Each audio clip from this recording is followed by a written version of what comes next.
Hello everyone, आप सभी का स्वागत है मेरे YouTube channel study with Deepa Saini में।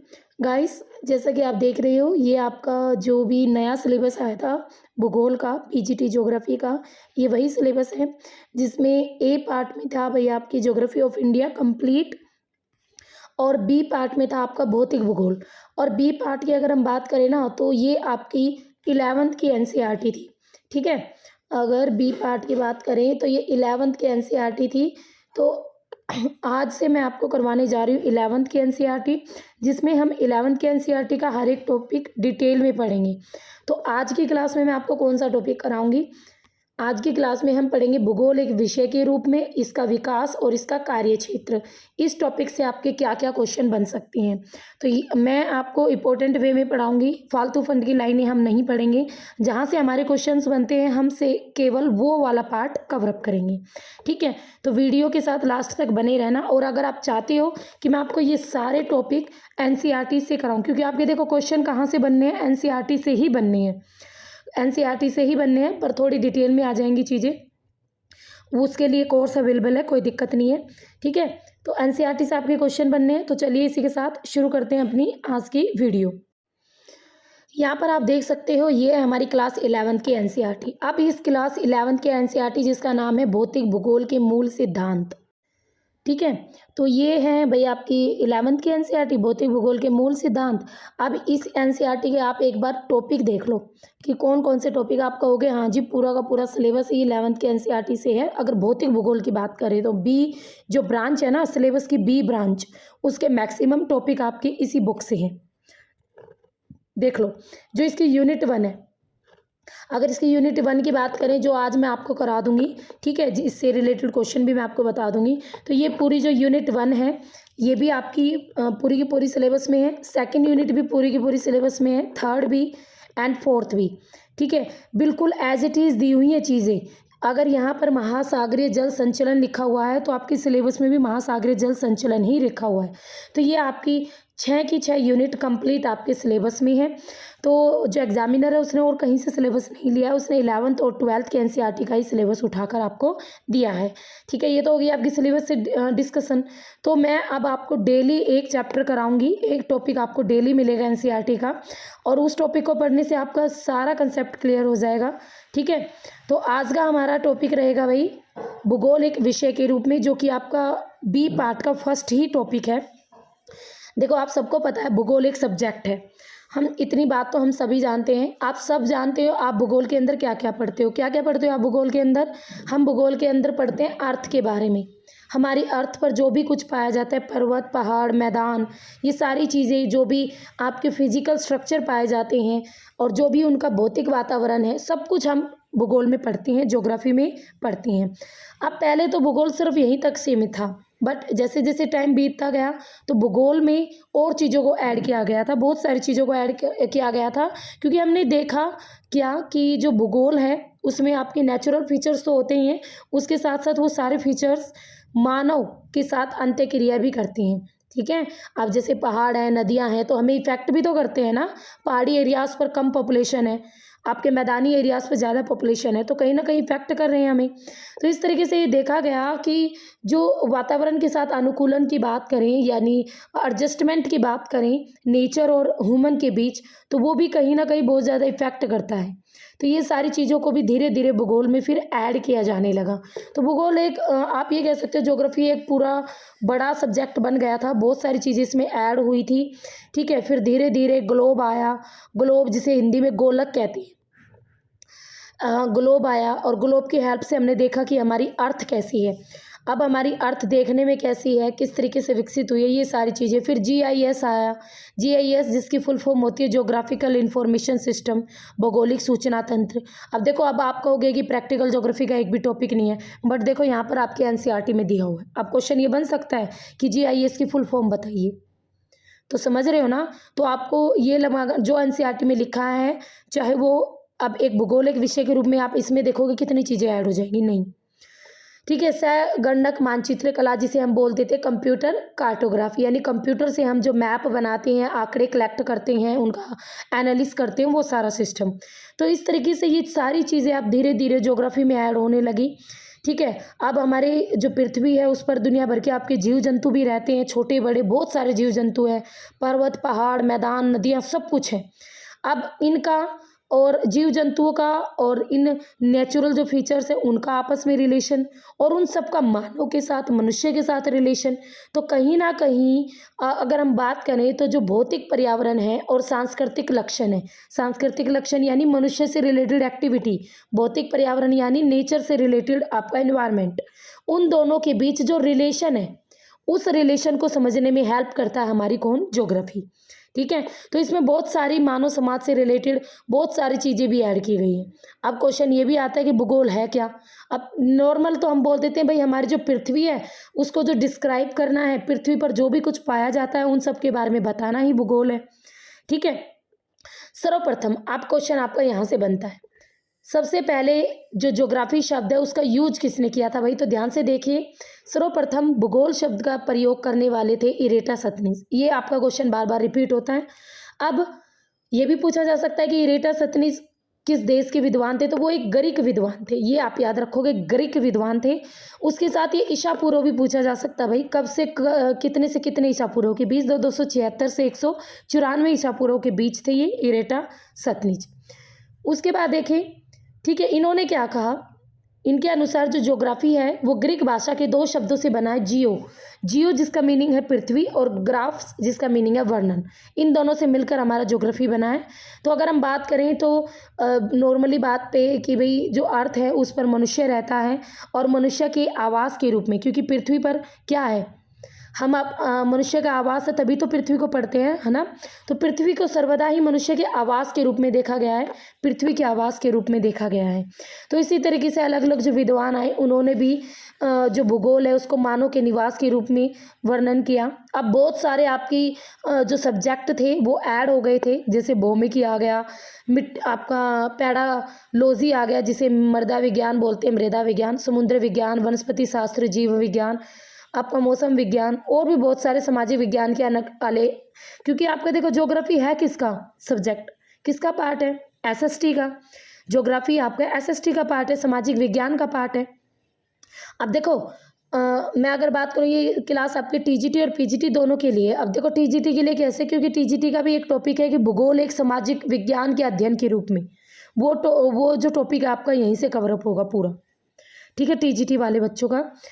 तो अनेक सहयोगी विषय जैसे अर्थशास्त्र, इतिहास, समाजशास्त्र, राजनीति शास्त्र, ये सारे आपके एसएसटी के पार्ट्स हैं।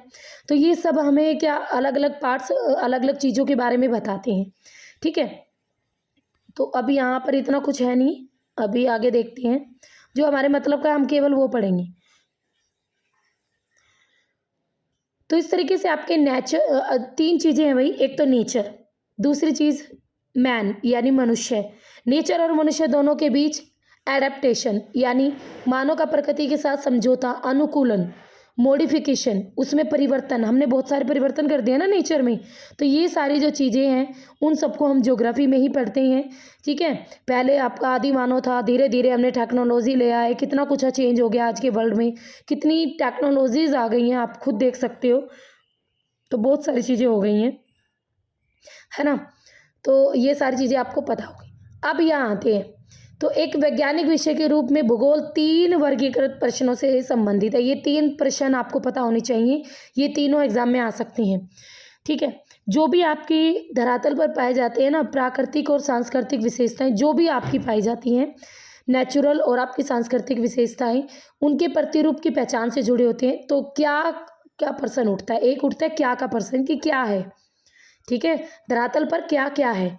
दूसरा क्वेश्चन उठता है कहाँ है, दूसरा क्वेश्चन क्या उठता है कहाँ, यानी उनके वितरण से संबंधित है। ये क्वेश्चन एग्जाम में आ चुके हैं। कैसे आया कि भाई पृथ्वी पर भौतिक सांस्कृतिक तत्वों के वितरण से संबंधित जो प्रश्न होते हैं उनमें क्या उनसे क्या होता है, क्यों, क्या, कहाँ, इस तरीके से आपसे क्वेश्चंस बनते हैं।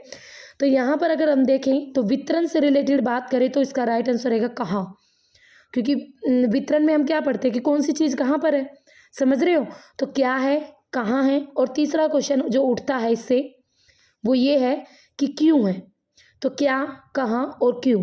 तो जो तीसरा पर्सन आता है वो इनके बीच में क्या दिखाता है, कार्य और कारण का संबंध दिखाता है। तो एक बार एग्जाम में ये क्वेश्चन आया था कि भूगोल से रिलेटेड तीनों पर्सनों में से कौन सा पर्सन कार्य और कारण संबंध से जुड़ा है। ठीक है, तो उसका राइट आंसर ऑप्शन में डाला क्या, कहाँ और क्यों, या उपरोक्त तीनों। तो राइट आंसर था क्यों। ठीक है, क्योंकि जो तीसरा क्वेश्चन था ना वो किससे जुड़ा था, वो तत्वों और तथ्यों के, जो भी तत्व हमारी पृथ्वी पर पाए जाते हैं उनके वहाँ होने का क्या क्या कारण है। ठीक है, तो वो क्यों है, क्या कारण है, तो क्यों है, तो क्यों पर्सन से जुड़ा है ये। तो ये क्वेश्चन आ चुके हैं एग्जाम में। आप जब समझते हो ना ये क्या आठ से क्वेश्चन है वो सारे यहीं से आते हैं। ठीक है, तो अगर एक विषय की बात करें तो जो भूगोल है भाई वो क्या है, तो भूगोल सिंपली मैं बात करूं तो पृथ्वी पर जो भी तत्व पाए जाते हैं उन सब के तत्वों को क्यों है, कहाँ हैं, कैसे हैं और उस क्या है, उसके साथ साथ मानव के साथ उनका क्या इंटरेक्ट है, किस तरीके से वातावरण के साथ अनुकूलन चल रहा है। तो ये सारी चीज़ें आपकी क्या आती है, भूगोल के एक विषय के रूप में हम पढ़ते हैं।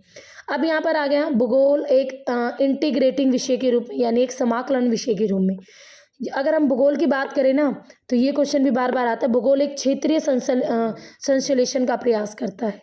ठीक है, यानी एक सैनथेसिस विषय माना जाता है भूगोल। देखो जो इतिहास है वो हमें क्या बताता है, वो एक कालिक विश्लेषण बताता है। कालिक विश्लेषण मतलब वो हमारे पुराने टाइम पीरियड को दिखाता है, तो कालिक यानी समय को दिखाता है, जबकि जो भूगोल है वो क्षेत्रीय को दिखाता है। ठीक है, क्रोनोलॉजिकल क्षेत्रीय को दिखाता है। अब यहाँ पर अगर हम देखें जो भूगोल है आपका, इसकी जो प्रकृति होती है, अगर इसकी नेचर की बात करें तो समग्र आत्मक होती है। क्यों होती है भाई समग्रात्मक, यानी होलिस्टिक क्यों होती हैं। होलिस्टिक इसलिए होती हैं क्योंकि भूगोल के अंदर हम जो भी चीज़ पढ़ते हैं, जो भी नेचर से रिलेटेड, मनुष्य से रिलेटेड, तो पूरी डिटेल से पढ़ते हैं और आपस में एक दूसरे को वो इंटरेक्ट भी करती हैं। ठीक है, बहुत सारे आपकी नई नई चीज़ें आ गई हैं, जैसे आपके ऑडियो विजुअल मीडिया आ गई है। उसके अलावा भाई आपके अलग अलग इंस्ट्रूमेंट भी आ गए हैं जो भूगोल में ऐड होते आ रहे हैं। जो जोग्राफर्स हैं डे बाय डे, आप सबको पता है, एक जो जोग्राफर्स है वो अलग अलग खोजें करते आ रहे हैं और ये सारी खोज भूगोल को एक वाइड विषय की ओर ले जा रही हैं। अब भारत में हिमालय की बात करें, जैसे देखो भारत है ना, भारत में जो उत्तर में हिमालय है वो हमारे देश की रक्षा करता है। कैसे रक्षा करता है, अगर वहाँ पर हिमालय ना हो तो उत्तर की ओर जो हमारे पड़ोसी देश है जो हमारे पास आघात लगा के बैठे कि कब हम लड़ाई करें, कब लड़ाई करें, तो एक हिमालय की वजह से वो रुके रहते हैं, क्योंकि हिमालय पर आपके बर्फ़ रहती है बहुत। जो नेचर का वहाँ पर है, हमारा वेदर वो अनुकूल नहीं है हमारे लिए, तो इसलिए कहीं ना कहीं एक अवरोधक के रूप में हमारी रक्षा भी करता है, हमारे भारत देश की भी रक्षा करते हैं। और उसमें कुछ दर्रे भी है, दर्रे यानी रास्ते, और ये रास्ते क्या होते हैं, एशिया के जो आक्रमणकर्ता हैं उनको सुविधा भी देते हैं। तो दोनों ही चीज़ है। ठीक है, अब समुद्र की बात करें तो जो समुद्री किनारे हैं वो भी, अगर हम एशिया, यूरोप, अफ्रीका इन सब के संपर्क बनाए रखते हैं, क्योंकि इन्हीं समुद्री के रास्तों से हम व्यापार भी करते हैं, अन्य देशों से नौ संचालन होता है। तो ये चीज़ें क्या हैं, देखो नेचर ने हमें समुद्र दिया, बट हमने जहाज़ बनाए, समुद्री जहाज़ बनाए, ताकि हमारा क्या बढ़े, कम्युनिकेशन बढ़े। ठीक है भाई, हिमालय है, माना हमारा हिमालय है, ठीक है, जो हमारे देश की रक्षा करता है, बट हमें जिन देशों के साथ संपर्क बनाना था, जिनसे हमें ट्रेड करना था, व्यापार करना था, उनके लिए हमने दर्रों को खोजा। ठीक है, दर्रों से हमने रास्ते बनाए और वहाँ से हमने ट्रेड किया। तो कहीं ना कहीं हमने नेचर के साथ क्या किया है, एडेप्टेशन किया, अनुकूलन किया है, अपने नेचर को भी कुछ चेंज किया और कुछ बदलाव हमने अपने अंदर भी लेके आए हैं। तो इसे बोलते हैं एडजस्टमेंट, यानी समायोजन चलता आया है। ठीक है, अब देखो यहाँ पर एक चीज़ ये भी दिखाई है जो नेचर के साथ समायोजन को दिखाती है। ए और बै दोनों एक दूसरे से 1500 किलोमीटर दूर है और ए स्थान बै से 2 घंटे दूर है। यदि हवाई जहाज से यात्रा की जाए तो हम 2 घंटे में पहुँच जाएंगे, और 17 घंटे दूर अगर हम रेल से यात्रा करेंगे तो 17 घंटे दूर है भाई। तो इसी तरीके से ये चीज़ क्या दिखाती है, ये चीज़ ये दिखाती है कि हमने जो टेक्नोलॉजी डेवलप की है और उसी को आप सड़क से तय करोगे तो आपको काफ़ी दिन लग जाएंगे। ठीक है ना, हवाई जहाज से आपको 2 घंटे, रेलगाड़ी से 17 घंटे। ठीक है, तो ये आपकी अलग अलग टेक्नोलॉजी से रिलेटेड चीज़ें हैं। तो इसलिए भूगोल को एक समाकलन विषय के रूप में माना गया है, और इसी तरीके से आपकी बहुत सारी चीज़ें टाइम टू टाइम भूगोल में ऐड हुई है। अब आपका आता है एक भौतिक भूगोल और प्राकृतिक विज्ञान। भौतिक भूगोल होता है फिजिकल ज्योग्राफी, प्राकृतिक विज्ञान यानी नेचुरल साइंस। अब ये जो हमारा फिजिकल ज्योग्राफी है वो नेचुरल जो साइंस है उससे किस प्रकार से रिलेटेड है, तो देखो जो नेचुरल साइंस है उसके कई तरीके की क्या है, शाखाएं या ब्रांचेस है। जैसे आपका भौमिकी है, मौसम विज्ञान है। अब मौसम विज्ञान कहीं ना कहीं नेचुरल विज्ञान का भी पार्ट है। भौमिकी जिसमें हम भूमि के बारे में पढ़ते हैं, हम ज्योग्राफी में भी पढ़ते हैं, फिजिकल ज्योग्राफी में, और प्राकृतिक विज्ञान में भी पढ़ते हैं। जल विज्ञान में हम ओशनोलॉजी जल विज्ञान पढ़ते हैं, प्राकृतिक विज्ञान में भी पढ़ते हैं। जो मृदा विज्ञान पढ़ते हैं हम, प्राकृतिक विज्ञान में भी, भौतिक विज्ञान में भी। तो कई टॉपिक हमारे ऐसे हैं जो हम नेचुरल साइंस में भी पढ़ते हैं और फिजिकल ज्योग्राफी में भी पढ़ते हैं, तो दोनों में पढ़ते हैं, है ना। अब आपको क्वेश्चन कैसे आएगा, निम्न में से कौन सा प्राकृतिक विज्ञान का विषय नहीं है, ये आ सकता है ऑप्शन में डाल दे भौमिकी, मौसम विज्ञान, जल विज्ञान, ठीक है, और चौथा आपका डाल दे मानव भूगोल। तो आपको पता होना चाहिए ना नेचुरल साइंस का कौन सा है कौन सा नहीं है, तो क्वेश्चन यहीं से बनने हैं।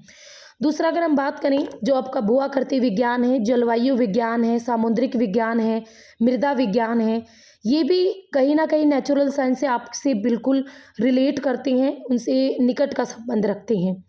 उसके साथ साथ जो आपका जैव भूगोल है, जिसमें हम जीवों के बारे में पढ़ते हैं, जैव विविधता वगैरह, ये जो टॉपिक होते हैं हमारे। वनस्पति शास्त्र है, जिसमें हम पेड़ों के, वनस्पति के बारे में पढ़ते हैं। जीव विज्ञान है, और ये सारे आपके भूगोल में भी आते हैं। और उसके साथ साथ वही आपके जीव विज्ञान और जो पारिस्थितिकी विज्ञान है, यानी भूगोल की कई जो ब्रांचेस है वो सीधे सीधे साइंस से भी रिलेट करती हैं, ये कहना गलत नहीं होगा, है ना। तो ऐसी बहुत सारी ब्रांचेस है भूगोल की, बहुत सारे टॉपिक्स हैं जो साइंस के टॉपिक हैं और जो ज्योग्राफी में भी ऐड होते हैं। तो इसी तरीके से ये एक वाइड सब्जेक्ट है, अगर हम ये कहें तो कुछ भी गलत नहीं होगा। अब यहाँ पर एक बात की है कि भाई जो एक ज्योग्राफर है, ज्योग्राफर को गणित और यानी मैथ और कला यानी कार्टोग्राफी का भी अच्छा ज्ञान होना चाहिए, निपुण होना चाहिए, ठीक है। अगर आपको देखो पेडागोजी भी आएगी, तो पेडागोजी का यहाँ से क्वेश्चन बन सकता है। एग्जामिनर पूछे कि जो एक भूगोलवेता ज्योग्राफिकर है उसको किस में निपुण होना चाहिए, तो ऑप्शन में वो गणित और कला डाल दें, तो आप सोचोगे भाई मैथ का थोड़ी ना है, गणित में हो ना हो, बट होना चाहिए, ठीक है। उसी के साथ साथ अगर उसे गणित आता होगा तभी तो वो आपके लैटिट्यूड, लॉन्गिट्यूड, अक्षांश देशांतर का ज्ञान, उनको निकालना, हाउ टू कैलकुलेट टाइम, ये तभी तो कर पाएगा। अब यहाँ पर पृथ्वी का आकार दिया गया है, जैसे पृथ्वी का आकार हमारा जियोड है, भू आब है, ठीक है। अब जियोड शेप है, तो एक जो भूगोलवेता, एक ज्योग्राफर है, उसका सबसे मूल उपकरण क्या होता है, ये क्वेश्चन एग्जाम में आ चुका है। एक ज्योग्राफर का मूल उपकरण यानी उसका एक सबसे बड़ा इंस्ट्रूमेंट क्या होता है भाई, उसका मैप होता है, मानचित्र होता है। जब भी ज्योग्राफर कहीं पर भी रिसर्च करता है तो वो मैप जरूर लेता है, ठीक है, और यही इसका द्विआयामी प्रदर्शन होता है। भू आपको भी द्विआयामी यानी जिसमें हम एक पिक्चर को एक मैप पर उतार देते हैं, गोट इट। जैसे हमारी अर्थ है, जब हम उसको एक मैप में पूरा ड्रॉ कर देते हैं तो हम उसका द्विआयामी प्रदर्शन होता है। तो उसके साथ साथ आपने देखो एमए की है तो आप सबको पता है जो भूगोल है उसमें आपका क्वांटिटेटिव टेक्निक आते हैं, हमारे जो स्टैटिस्टिक्स भी आता है भूगोल में, ठीक है, मीन, मीडियम, मोड, तो ये सारी चीज़ें भी आती हैं। तो इन सब के लिए मैथ भी आना चाहिए एक किसी ज्योग्राफर को, जो ज्योग्राफर है उसको ये सब कुछ आना चाहिए। उसके साथ साथ जो मानचित्र है वो यानी हमेशा कल्पना के द्वारा तैयार किए जाते हैं। आपको पता है इमेजिन करके चीज़ें तैयार होती हैं, कभी भी एक्चुअल नहीं होती, इतना ज़्यादा कुछ नहीं, हम मान लेते हैं कि हमारी भाई ये है ये है ये है ऐसा। उसके अलावा भाई आपके स्केच, मानस, मेंटल मानचित्र कला, ये सब कुछ निपुणता होनी चाहिए एक ज्योग्राफर के अंदर। तो आपने देख लिया गणित का ज्ञान होना चाहिए, कार्टोग्राफी आनी चाहिए, उसका मूल उपकरण मानचित्र होना चाहिए, उसको स्केच, मेंटल मानचित्र, कार्टोग्राफिक वर्क, ये सब कुछ एक ज्योग्राफर को आना चाहिए। अब यहाँ से आता है टीजीटी स्टूडेंट से रिलेटेड कि भूगोल और सामाजिक विज्ञान, आपका टॉपिक है कि भूगोल सामाजिक विज्ञान के अध्ययन के रूप में, तो आपका यहाँ से शुरू हो जाता है, ठीक है। तो देखो भूगोल आप सबको पता है एसएसटी का एक सब्जेक्ट है, एक पार्ट है एसएसटी का इंपॉर्टेंट। एसएसटी में आपके 4 सब्जेक्ट आते हैं, हिस्ट्री, पॉलिटिकल, ज्योग्राफी और इकोनॉमिक्स। तो ज्योग्राफी भी एक इंपॉर्टेंट पार्ट रखता है, ठीक है। अगर हम एसएसटी की बात करें तो यहाँ पर बहुत सारी चीज़ें आ जाती हैं एसएसटी में, यहाँ पर डाला हुआ भी है, जैसे सोशोलॉजी भी आती है, पॉलिटिकल साइंस हो गया, ये इकोनॉमिक्स हो गया, ये जनानकी यानी डेमोग्राफिक आती है जो कि ज्योग्राफी में ऐड होती है, सामाजिक यथार्थ यानी समाज में जो भी चल रहा है वो सब कुछ भी ऐड होता है। अब भूगोल की बात करें तो भूगोल में भी आपकी सारी शाखाएँ आती हैं, जैसे सामाजिक भूगोल होता है भूगोल में, जिसमें हम समाज में जो भी तत्व हैं, भाषा है, धर्म है, लिंग है, ठीक है, ये सारी चीज़ें हम पढ़ते हैं, उसे सामाजिक भूगोल कहते हैं। राजनीतिक भूगोल आपको पता है, जिसमें हम राज्य क्या है, सीमा क्या है, बाउंड्रीज़ क्या हैं, ये सारी चीज़ें पढ़ते हैं। पॉलिटिकल ज्योग्राफी जिसे बोलते हैं, पढ़ा रखा मैंने। आर्थिक भूगोल यानी इकोनॉमिक ज्योग्राफी, ये भी आपको सारा पता है, और पूरे वर्ल्ड में और क्या क्या पाया जाता है, कौन से रिसोर्सेज हैं, कौन सी आपकी इकोनॉमिक एक्टिविटीज़ है, वो सारा होता है। जनसंख्या भूगोल, ये भी आपको पता है, पॉपुलेशन ज्योग्राफी से रिलेटेड।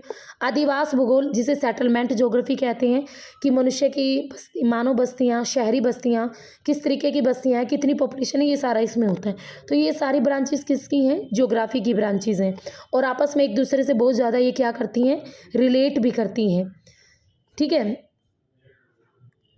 अब हम आगे देखते हैं। तो देखो यहाँ पर दिया हुआ भी है इन्होंने, जो राजनीतिक भूगोल है वो हमें क्या दिखाता है? राजनीतिक भूगोल दिखाता है राज्य और उसकी जनसंख्या के बारे में, कि किस तरीके से राजनीतिक वहाँ पर व्यवहार का अध्ययन हो रहा है।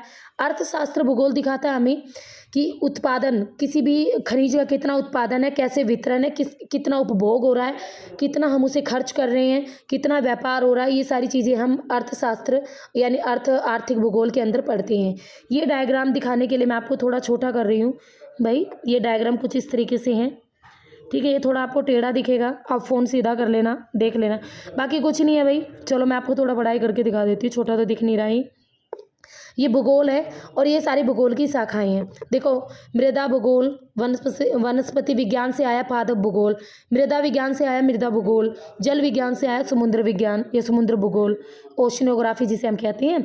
समाज शास्त्र से आया समाज भूगोल, दर्शन शास्त्र से आया भौगोलिक चिंतन जिसे आप थॉट ज्योग्राफी बोलते हो, ठीक है। सांस्कृतिक मानव शास्त्र से आया आपका सांस्कृतिक भूगोल, पर्यावरण विज्ञान से आया पर्यावरण भूगोल, पारिस्थितिकी विज्ञान से आया मानव भूगोल, ठीक है। प्राणी विज्ञान से आया प्राणी भूगोल। और वहीं अगर हम साउथ यहाँ देखें तो वही आपका राजनीति शास्त्र से बन गया राजनीतिक भूगोल, जनानकी से बना जनसंख्या भूगोल, अर्थशास्त्र से बना आर्थिक भूगोल, आर्थिक सांख्यिकी से बना भूगोल में परिमाणात्मक प्रवृत्ति, गणित और खगोलिकी से बना गणित और खगोलीय भूगोल, भू विज्ञान से बना भू आकृतिक विज्ञान जिसे जियोमॉर्फोलॉजी बोलते हो, और मौसम विज्ञान से बना जलवायु विज्ञान जिसे हम क्लाइमेटोलॉजी बोलते हैं। तो देख लो, एक ज्योग्राफी की ही कितनी सारी ब्रांचेज हैं, और एज ए पीजीटी आपको पता है, पीजीटी की आप तैयारी कर रहे हो कि किस तरीके से क्या क्या चीज़ें होती हैं, ये सब कुछ आप जानते हो, ठीक है। तो भाई भूगोल, एक ज्योग्राफी की हम बात करें तो बहुत ही आपका एक वाइड सब्जेक्ट है, हम ये कहेंगे।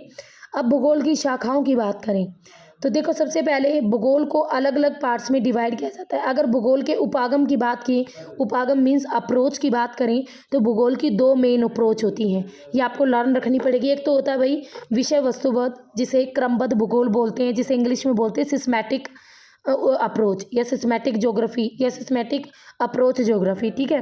दूसरी होती है प्रादेशिक, जिसे बोलते हैं रीजनल अप्रोच या रीजनल ज्योग्राफी, जो भी होती है। जो विषय वस्तुगत भूगोल होता है, ये सामान्य भूगोल का होता है, ठीक है। एक इसमें होता है वो सामान्य भूगोल का होता है। एक आपके जर्मन भूगोलवेता थे, ये आपको लर्न रखना पड़ेगा। ये सीधे क्वेश्चन आते हैं कि हमबोल्ट कहाँ के भूगोलवेता थे, तो वो एक जर्मनी के भूगोलवेता थे, अलेक्जेंडर वॉन हमबोल्ट नाम है। शॉर्ट फॉर्म भी याद रख सकते हो, हमबोल्ट याद रख लोगे काम बन जाएगा, ठीक है। जो हमबोल्ट थे, इसी के ही साथ का एक और भूगोलवेता थे भाई, दोनों ये एक ही टाइम पीरियड के थे, हमबोल्ट और कार्ले रिटर, दोनों जर्मनी के थे और दोनों एक ही टाइम पीरियड पे थे, और दोनों की मृत्यु भी एक ही सन में हुई थी, 1859 में। दोनों एक ही सन में मरे थे, 1859 में। इतना आप याद रखना हमबोल्ट और कार्ले रिटर के बारे में, ठीक है। तो उन्होंने बहुत सारा वर्क किया था, बहुत सारी चीज़ों की पहचान की थी, बहुत सारी रिसर्च की थी, जो भी ये थे। तो जो आपका विषय वस्तुगत या क्रमबद्ध उपागम के आधार पर अगर हम बात करें तो भूगोल की अलग अलग ब्रांचेस होती है, वो ब्रांचेस यहाँ पर दिखाएंगे। वैसे आप इन ब्रांचेस के बारे में जानते हो, फिर भी मैं मोटा मोटा रिवाइज करा दूंगी कि किस ब्रांच में क्या होता है। ये भूगोल की ब्रांच आपको पता होनी चाहिए सारी। तो विषय वस्तुगत और क्रमबद्ध उपागम के आधार पर सबसे पहले आता है भाई हमारा भौतिक भूगोल। भौतिक भूगोल की बात करें, देखो यानी फिजिकल ज्योग्राफी, जियोमॉर्फोलॉजी आ जाती है। अब आपको पता है जियोमॉर्फोलॉजी में हम क्या पढ़ते हैं, जो भी हमारी आकृतियाँ उनको पढ़ते हैं। दूसरी आपकी भौतिक भूगोल यानी फिजिकल ज्योग्राफी में आपका जलवायु विज्ञान यानी क्लाइमेटोलॉजी आ जाती है, पूरा का पूरा क्लाइमेट, मौसम, सब कुछ। तीसरा आ जाता है जल विज्ञान, जिसमें पूरी की पूरी आपकी ओशनियोग्राफी आती है। ठीक है, ओशन, समुद्र, नदी, झील, जहाँ पर भी आपका जल है उन सब का, और उनका मनुष्य के साथ जो भी रिलेशन है उन सब चीज़ों को हम इसमें पढ़ते हैं। देखो यहाँ पर एक और आपको डायग्राम दिया गया है, बाकी ये ज़्यादा कुछ नहीं है, ये सारी चीज़ें मैं आपको पढ़ा दी है, टाइम वेस्ट नहीं करेंगे। ठीक है, अब नेक्स्ट आता है फिजिकल ज्योग्राफी की नेक्स्ट ब्रांच आती है मृदा भूगोल। मृदा भूगोल जिसमें मिट्टी से रिलेटेड चीज़ें आती है, उसका उत्पादन, उसके प्रकार, उसका उत्पादन स्तर, वितरण, उपयोग, उपभोग, तो सब कुछ। ठीक है, तो पहली ब्रांच आपने पढ़ ली फिजिकल ज्योग्राफी। फिजिकल ज्योग्राफी में हमने पढ़ा क्या, फिजिकल ज्योग्राफी में हमने मृदा भूगोल के बारे में कि मृदा भूगोल, ठीक है, कौन कौन सी ब्रांच है ये आपको लर्न रखनी है। मृदा भूगोल आता है फिजिकल में, ठीक है, जल विज्ञान आता है, जलवायु विज्ञान आता है, और जियोमॉर्फोलॉजी आती है। तो 4 आ गई हैं आपकी। उसके बाद दूसरा आता है मानव भूगोल। मानव भूगोल जिसे ह्यूमन ज्योग्राफी बोलते हैं, इसमें आपका सबसे पहले आती है जो ब्रांच, वो है सामाजिक और सांस्कृतिक भूगोल, जिसमें हम समाज और उससे रिलेटेड जो भी स्थानिक यानी प्रादेशिक विशेषताएं हैं, सामाजिक विशेषताएं हैं, वो सारी चीज़ें पढ़ती हैं। सामाजिक सांस्कृतिक हमारे तत्व हैं, हमारे धर्म है, हमारी भाषाएं हैं, हमारे जो ये आपके है ना अलग अलग सांस्कृतिक मंडल हैं, उन सबको डिटेल में पढ़ते हैं। जनसंख्या सेकंड आता है भाई मानव भूगोल में, जनसंख्या और अधिवास भूगोल यानी सेटलमेंट ज्योग्राफी और पॉपुलेशन ज्योग्राफी। देखो पॉपुलेशन ज्योग्राफी में तो आप सबको पता है ये सारी चीज़ें हम पढ़ते हैं, लिंग, घनत्व, लिंग अनुपात, प्रवास। और वही अगर हम सेटलमेंट ज्योग्राफी की बात करें तो उसमें हम अधिवास क्या पढ़ते हैं, उसमें हम मानव बस्तियाँ, शहरी बस्तियाँ, नगरीय बस्तियाँ, इन सबको डिटेल में पढ़ते हैं। आर्थिक भूगोल आता है, फिर आर्थिक भूगोल आप सबको मैंने पहले ही बता दिया, कृषि, उद्योग, पर्यटन, व्यापार, परिवहन, ये सारी पढ़ेंगे। फिर उसके बाद नेक्स्ट ऐतिहासिक भूगोल। ऐतिहासिक भूगोल भी आपका ह्यूमन ज्योग्राफी का ही पार्ट है। अब ऐतिहासिक भूगोल में क्या आता है, ऐतिहासिक भूगोल में हम उन सभी प्रोसेस को एक बार में स्टडी करते हैं जो किसी क्षेत्र को या किसी भी पर्वत को या किसी भी मैदान को बनने में जो टाइम पीरियड लगा, उन सब चीज़ों को, उनके अनुभवों को पढ़ते हैं।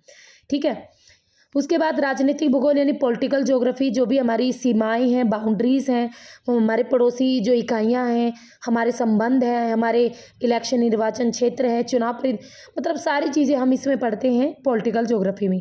ठीक है, तो मानो जो आपकी ह्यूमन ज्योग्राफी है उसमें क्या क्या आए, 5 ब्रांचेज आई। पॉलिटिकल ज्योग्राफी भी आपको देखो पता होना चाहिए फिजिकल ज्योग्राफी की कौन सी ब्रांच है। क्वेश्चन आएगा निम्न में से कौन सी फिजिकल ज्योग्राफी का पार्ट है, निम्न में से कौन सा मानव भूगोल का भाग है या ब्रांच है या शाखा है। ठीक है, तो ऐतिहासिक भूगोल, आर्थिक भूगोल, उसके साथ साथ वही आपकी जनसंख्या और अधिवास भूगोल, ये सारे आपके किसके पार्ट हैं, और सामाजिक और सांस्कृतिक भूगोल सारी आपकी मानव भूगोल के पार्ट हैं। Got it. तीसरा आता है जीव। कहाँ गया जीव, जीव, एक मिनट, पेज ज़्यादा ही पलट गए क्या, छोटा करते हैं। हाँ जी, ये रहा। तो जीव भूगोल से पार्ट, तो भौतिक भूगोल और मानव भूगोल, इन दोनों के बीच में यानी फिजिकल ज्योग्राफी और ह्यूमन ज्योग्राफी के बीच जब इंटरेक्ट होता है तभी आपका जो उभर के आता है उसे ही बोलते हैं जीव भूगोल। जो जीव भूगोल है इसमें सबसे पहली ब्रांच तो इसकी जीव भूगोल ही आ जाती है, जिसमें हम जो भी हमारे पशु हैं, उनके निवास हैं, उन सब के बारे में पढ़ते हैं। उसके साथ वनस्पति भूगोल आ जाता है। वनस्पति भूगोल जो कि प्राकृतिक वनस्पति का उसका हैबिटेट है, उन सब के बारे में स्टडी करते हैं। पारिस्थितिक विज्ञान के बारे में पढ़ते हैं, जिसमें जो भी हमारी स्पीसीज़ है उनका निवास, उनकी स्थिति, उनके एरिया, इन सब का बारे में पढ़ते हैं। आपका पर्यावरण यानी इन्वायरमेंट ज्योग्राफी भी आपकी इसी में आ जाती है, जिसमें अलग अलग ये सारी चीज़ें पढ़ते हैं। उसके बाद प्रादेशिक उपागम पर आधारित भूगोल की शाखाएं, ये सारी थी भई आपकी सिस्टमैटिक यानी क्रमबद्ध यानी विषयगत, विषय के आधार पर आधारित भूगोल की शाखाएं। अब हम पढ़ेंगे रीजनल अप्रोच के आधार पर भूगोल की शाखाएं। तो रीजनल यानी किसी रीजन, रीजन यानी कोई एरिया, ठीक है, रीजन बोलते हैं प्रदेश को, प्रदेश यानी कोई एरिया। तो इसके आधार पर भूगोल के जो अलग अलग पार्ट होते हैं वो होते हैं, देखो, एक वृहद, मध्यम या लघु स्तरीय, सबसे बड़ा, उससे छोटा, उससे छोटा। फिर एक आपका शाखाएं ये बन जाती है ग्रामीण या इलाका नियोजन, शहर या नगर नियोजन, ये प्रादेशिक नियोजन। तीसरा प्रादेशिक विकास आ जाता है। चौथा प्रादेशिक विवेचना या विश्लेषण यानी जिसे एनालिसिस कहते हैं। तो ये सारे चारों पार्ट आते हैं इसमें। ठीक है, ये सारे पार्ट आपके प्रादेशिक भूगोल के आते हैं, बट ज़्यादा आपका कौन सा ज़रूरी है, ज़्यादा आपका भाई वो विषयगत वाला ज़्यादा ज़रूरी है, सिस्टमैटिक जो ज्योग्राफी है वो ज़्यादा ज़रूरी है। ठीक है,